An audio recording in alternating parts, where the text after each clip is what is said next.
Have you ever heard someone who questions, or perhaps you started questioning? When you lose your job, you have a hard time in a marriage, there are difficulties in studies, or maybe health related. Why is this happening to my personal life? I still ask Allah to get rid of the problem, and I still have the problem. Is Allah angry at me? Where is Allah in all of this? At that point, somebody gets really frustrated with their religion, and they started thinking, there's no point. Why do I even make dua? What is the point of it? Nothing is going to change. So let's discuss an important part of the topic of trial and test. We see like we've got with problem. Basically, Allah is letting us know that when something bad happens to us, it is just Allah putting our faith to the test. And Allah wants to see how strong our faith is. Don't misunderstand between our present situation. Actually, there is no correlation with Allah's attitude toward us. If we lose our job, it doesn't mean that Allah is angry at us. On the other hand, if we get a pay raise at our job, it doesn't mean that Allah is happy with us.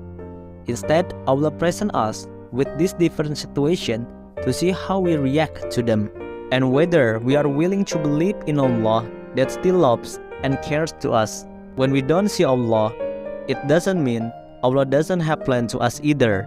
Here's how He's gonna have you go about your day, even though you're going through a difficulty now, but there is another ease coming in a few weeks or months or years.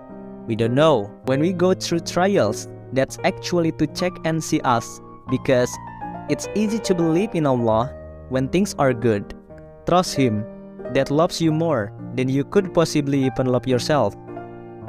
I have a little story about how our iman should be when we get the problems.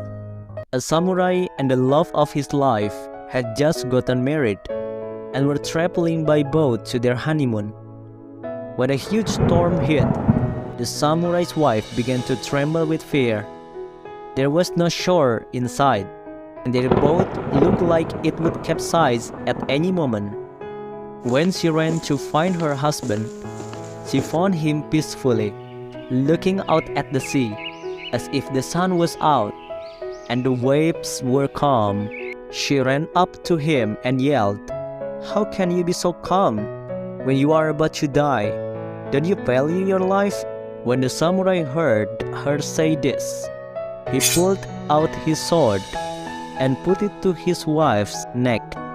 His wife started laughing. He said, "Why are you laughing? Aren't you afraid?" She said, "Because I know you love me and would never hurt me."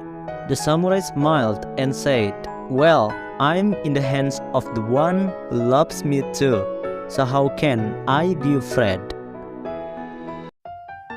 The answer is to be patient, although patience isn't easy. And it's not for the faint-hearted. It can break us, wreck us, makes us wanna scream and give up. But we press on because we know what the Almighty loves. He is always with the patient.